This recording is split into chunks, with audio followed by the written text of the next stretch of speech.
దేవుని నామానికి స్తోత్రములు. ఈ ఉదయకాల సమయంలో మీ అందరికీ కూడా నా హృదయపూర్వకమైనటువంటి వందనాలు తెలియజేస్తున్నానండి. ఈ దినము దేవుడు మీతో మాట్లాడుతున్నటువంటి మాట ఏంటంటే, యెషయా గ్రంథము 49వ అధ్యాయం 15వ వచనములో ఆయన ఈ మాట సెలవిస్తూ ఉన్నాడు. స్త్రీ తన గర్భమున పుట్టిన బిడ్డను కరుణింపకుండా తన చంటి పిల్లను మరచునా, వారైనా మరచుదురు గాని నేను నిన్ను మరువను. ఏమండి, దేవుడు ఈ ఉదయకాల సమయంలో నువ్వు ఏ స్థితిలో ఉన్నావో, ఒంటరిగా బాధపడుతున్నావు కావచ్చు, అందరూ ఉండి కూడా ఎవరు లేనటువంటి స్థితిలో నువ్వు ఉన్నావు కావచ్చు, లేకుంటే దుఃఖములో, బాధలో, కష్టంలో, వేదనలో నువ్వు ఉన్నావు కావచ్చు, నాకు ఎవరు లేరు, నాకు సహాయం చేయవారు ఎవరు లేరు అనేటువంటి స్థితిలో నువ్వు ఉంటున్నావు కావచ్చు. కానీ దేవుడు నీతో మాట్లాడుతూ ఉన్నాడు.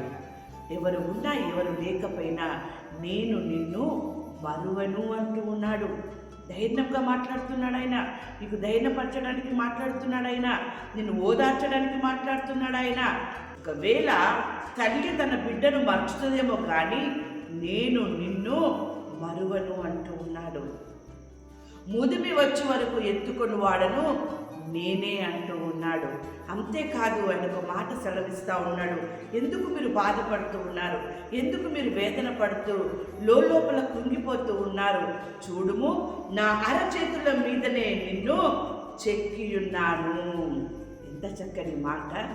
దేవుని బిడ్డలారా, ఆయన మరిచే దేవుడు కాదు, ఆయన నిన్ను విడిచే దేవుడు కాదు. దేవుని బిడ్డలారా, ఒక ఇంటిలో ఒక కుమారుడు మరణించి ఉన్నాడు. తల్లిదండ్రులు ఎంతగానో దుఃఖపడ్డారు. ఆ తర్వాత కొద్ది రోజులకి ఆ కుటుంబంలో దుఃఖము లేదు. దేవుడు బిడ్డలారా, సంతోషం ఉంది. గల కారణము దేవుడు వాళ్ళకి మరిచేటటువంటి స్థితిని ఇచ్చి ఉన్నాడు. అందుకే దేవుడు మాట్లాడుతున్నాడు కదా, తల్లి అయినా మరచునేమో కానీ నేను నిన్ను మరువను. నీ దేవుడు నిన్ను మరిచే దేవుడు కాదు. తన అరచేతుల మీద నిన్ను చెప్పుకున్నాడంటే నువ్వు ఎంత ధైర్యంగా ఉండాలి. ఈరోజు దేవుడు నీతో మాట్లాడుతున్నాడు. చూడండి, వాక్యం సెలవిస్తూ ఉంది కదా దేవుడి పిల్లరా.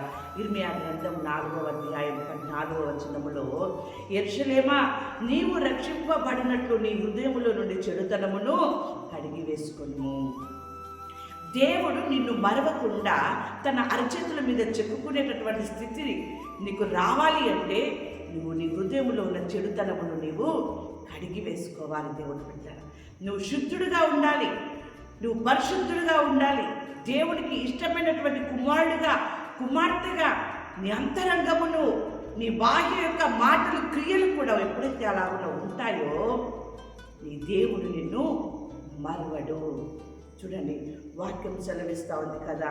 సమూయేలు మొదటి గ్రంథము 7వ అధ్యాయము 3వ వచనంలో, మీ పూర్ణ హృదయంతో యెహోవా యొద్దకు మీరు మల్లుకున్న ఎడలా పట్టుదల కలిగి యెహోవా తట్టు మీ హృదయములను త్రిప్పి ఆయనను సేవించుడి. ఎంత అద్భుతం!